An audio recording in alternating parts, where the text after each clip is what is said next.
I call the Honourable Minister Todd McClay. Mr Speaker, the last member that spoke in this debate, David Shearer, I don't think he believed anything that he said there, but at least finally we've received an apology from the Labour Party about the atrocious mess they left New Zealand in when we took government, and it was a heartfelt apology to the New Zealand people. In fact, Mr Speaker, as I looked across, it was almost like that was a speech from the latest member of the former Leaders Club, and there are two of them sitting there together. It used to be so very, very exclusive, but it's not that exclusive anymore. Almost as exclusive as the former members of Chiefs of Staff of leaders of the Labour Party, numbering around about 5 now. But both of those men over there are better than their current leader, because they are genuine men who believe in making a difference for New Zealanders. They're not tricky. They don't go to one audience and say one thing and then go to another audience and say another thing. The one thing I would say that I learnt in my 5 years in this time about Phil Goff and David Shearer, Mr Speaker, is when they stood up on the hustings and said something, they meant it.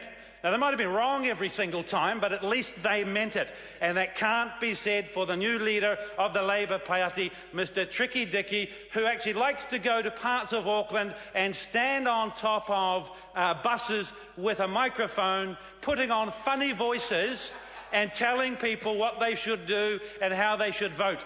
And I'm going to tell you, on behalf of those people he was speaking about, Mr Speaker, that was an outrageous thing that he did.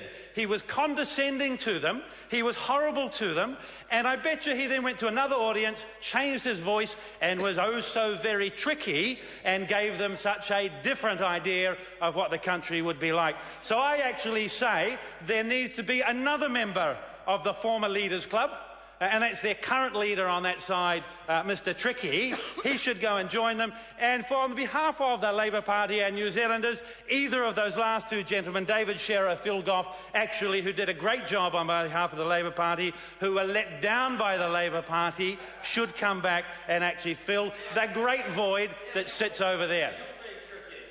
I'm not being tricky at all. I'm being genuine. Anyway, enough about them, because that's it.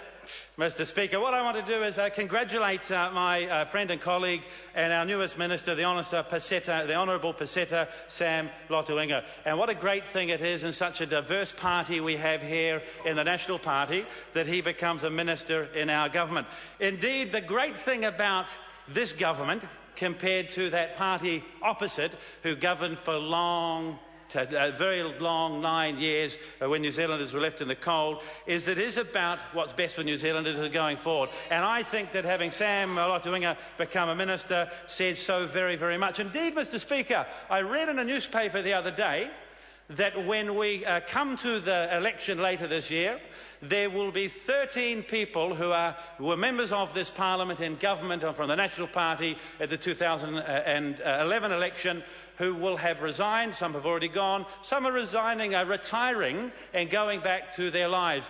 Great service to New Zealand, and they're going on. Now, as I skimmed down that article and had a look, there was only one person from the part of the Labour Party who actually has done a great service to them over many years, Mr Speaker, who's decided to retire, can be very proud of what they've done.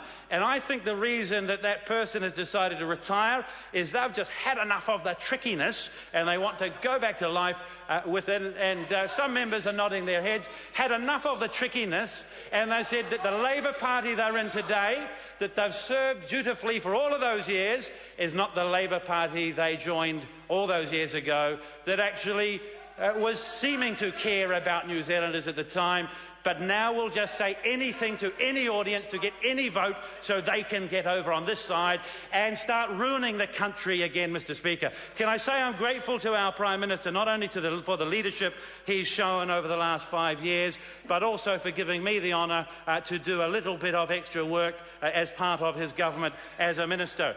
I want to pay a tribute to another very hard-working member of this government, of this parliament, Mr Speaker, who I think has many, many years of good service ahead of them, and that's the Honourable Peter Dunn. Can I say that when I took on revenue, I thought there were very big shoes to fill. But I can say honestly, with my hand on my heart, there's a man that did a great job on behalf of New Zealand taxpayers to make our tax base fair, so that New Zealanders would comply and pay their tax, to make sure that we had low rates, a broad base and low rates compared to most countries of the world. And I know that he had to fight tooth and nail when he was a part of our previous government of the Labour Party to try and get those tax rates down to be fairer to New Zealanders, so that if you work hard and earn income, that we want you to actually be responsible for spending it yourself, not taking it off you, spending it on your behalf and expecting you to be grateful. So I think Peter Dunn's done a great job, and I look forward to working closely with him in his new portfolio areas. Mr. Speaker, I can also say that in the 6 or 7 months that I've been Minister of Revenue, I've had a chance to get out and meet so very many people that work for IRD, our staff, and they are hard-working individuals who actually every day come to work to also serve New Zealanders and to make their lives better. Now, here's the great thing about tax, Mr. Speaker. We all like to pay it, and we know that lots of people don't want to. I heard a story not so long ago during this term of Parliament about somebody that had a bank account in New York and was keeping money there. Now, that wouldn't be so they didn't pay tax on it at all, but that must have been because they were wanting to save up that $200,000 deposit that they're now saying they need to go and buy a house in the old street that they grew up in. But the thing about tax rates, Mr. Speaker, is when they are lower, when they are broad, when New Zealanders see that they are fair, then they will pay them. And as soon as you start tinkering with these things, you try to be tricky, you try to move the rates around and put them up in some areas, then people look for ways within the law to avoid those taxes. Now, the great thing that we have in New Zealand, Mr. Speaker, is our tax base is broad, the tax income the government is getting is going up, and we are doing so in an extremely fair manner. New Zealanders expect to pay their fair share, and they're happy to when they see their government is using that money well and using it to good effect to better things in society. They don't want to pay their taxes when the rates are far too high, when they are unfair, when the money is then used and squandered. And let's say, for an example, you put the tax rate up as far as you can, and then you take that money and you give it back to somebody, a couple that might, I don't know, earn $300,000 a year, and the wife decides to have a child and not work, and the income goes down to $150,000 a year, and you give them $60 a week for that child. Now, I guarantee you, Mr. Speaker, there will be hard-working people, hard-working plumbers and builders. In Hamilton, the seat that that member opposite has continued to fail to be elected in, there will be hard-working plumbers and builders there who are earning $60,000 or $70,000 a year, who go to work every day, that don't have any kids, and the Labour Party wants to be tricky and take their hard-earned taxes and give it to somebody down the road from the really expensive house that the Leader of the Opposition owns, and who are earning $150,000 a year, and give them $60 of the hard-earned taxes that that builder has paid. And I think that's ridiculous, and it's sad, and it's disgraceful that members opposite will say and do anything by being quiet when their leader makes things up and is tricky, and do anything to get any vote so they can get on this side of the House and ruin the great record that New Zealanders have worked hard on over the last 5 years. So here's as easy as it is, Mr. Speaker. Most other countries in the world have an unemployment rate higher than ours, and it's going up. Our rate went down. Now, Labour doesn't like that because they want people to be dependent and miserable, and that's why the numbers of people in the country who are members of the Labour Party are at record lows.